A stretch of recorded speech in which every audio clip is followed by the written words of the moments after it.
India achieved independence in 1947, and with independence, the new country with its ancient civilization inherited problems as vast as her size. The government set about the task of making a democratic nation out of diverse peoples speaking hundreds of different languages. Their religion was one of love, love between husband and wife, love as a means of conquering self. Unworldly, they were called.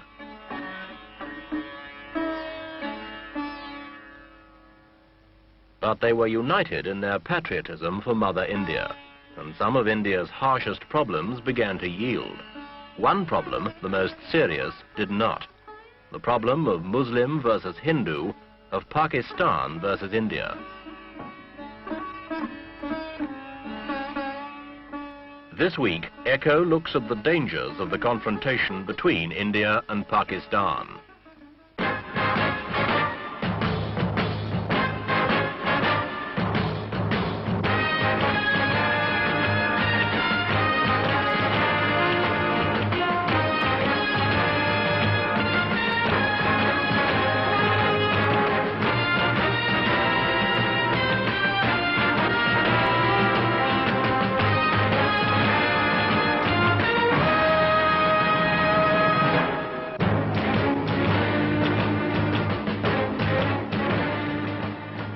New Delhi itself, the capital of India, illustrates the achievements and the problems.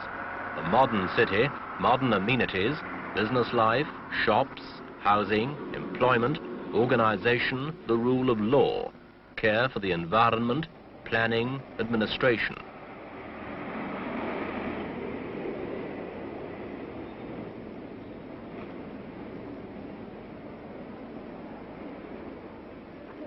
The old ways of life are coming to terms with the new.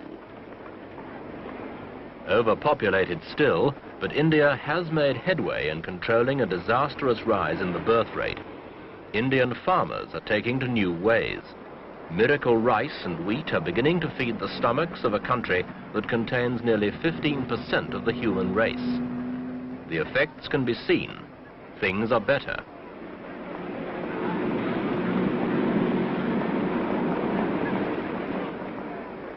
Street life continues. There is even a little left over for small luxuries. But each country, India and Pakistan, inherited a minority. Muslims in India, Hindus in Pakistan. Both are devout, often contradictory, but always unquestioning in their loyalties.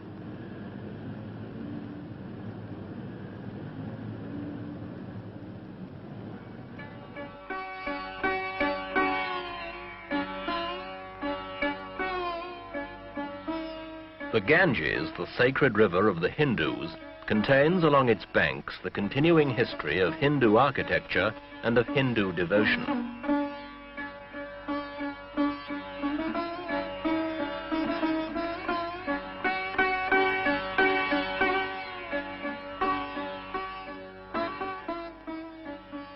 The devotion is to selfless love and to peace. The individual may achieve this.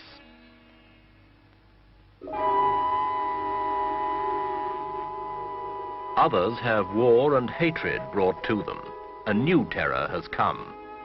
East Pakistan, where these refugees come from, rose against the West Pakistani government and declared a separate state, Bangladesh. The supposed domination of a government 1,000 miles away was resented by the East.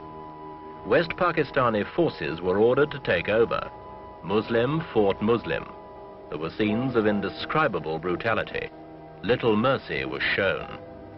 These refugees, old men, the sick, women, children, the dispossessed, fled over the only border that was open to them, into India.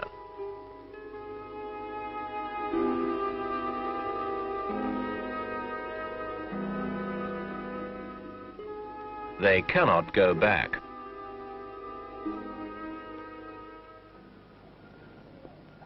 The insurrection in Bangladesh continues. These are highly trained professional soldiers. They wear the uniforms they wore as Pakistani regulars, minus the rankings. If captured, they are under automatic sentence of death. They are fighting for Bangladesh. West Pakistan is anxious. Bangladesh guerrillas sank 4 Pakistani supply vessels in 1 week. Reports indicate little cooperation from the East Pakistani people. West Pakistan suspects Indian influence, even penetration by spies and agitators. The Pakistani government fears India may try and settle old scores, Kashmir, various border clashes, by occupying East Pakistan and setting up a puppet Bangladesh regime.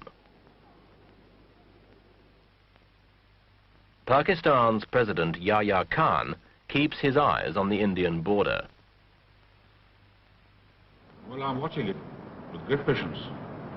And I'm warning the world that if they have any idea of taking a chunk of my territory in East Pakistan and think this is not war, let me warn you, and I warn the world, that this will mean war, an overall war, which I hate, I don't like. But for the defense of my country, I must then fight an all-out war. And that will mean war here in West Pakistan. How close are you to war with India? Very near it. In India, support for Bangladesh stems from hopelessness in the face of over 8 million refugees, Calcutta alone accepting 250,000 in 48 hours, and the wish by a minority to invade East Pakistan, return the refugees, and avoid an almost insuperable problem for India herself.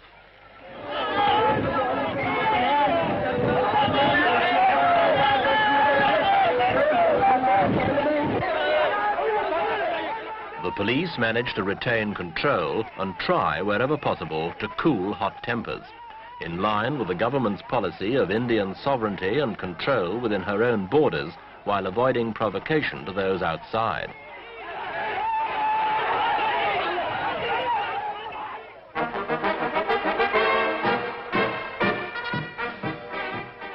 But if the situation gets out of hand, the Indian army is more than an exercise in skilled horsemanship. This army derives, like that of Pakistan, from the British Army. Like the Pakistanis, it uses the same drill, wears similar uniforms, and it is as well trained and equipped.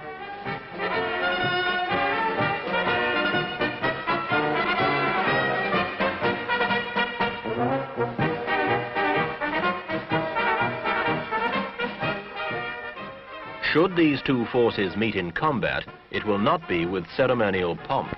The pent-up anger and frustration of 20 years' struggle for national pride and development, the old issues, real or imagined, between Hindu and Muslim, Pakistani and Indian, would be likely to produce a spectacular clash which neither country could afford. Wars are more expensive than development. One extended battle can cost the equivalent of a new steel mill. The hard reality is that countries desperately struggling with the economic and social problems of modernization simply cannot afford wars.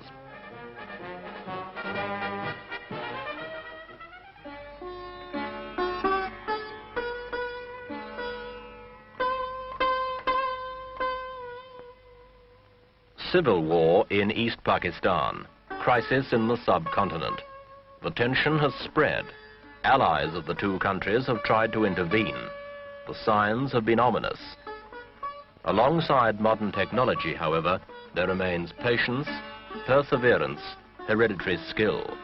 These old virtues may yet shape a new world.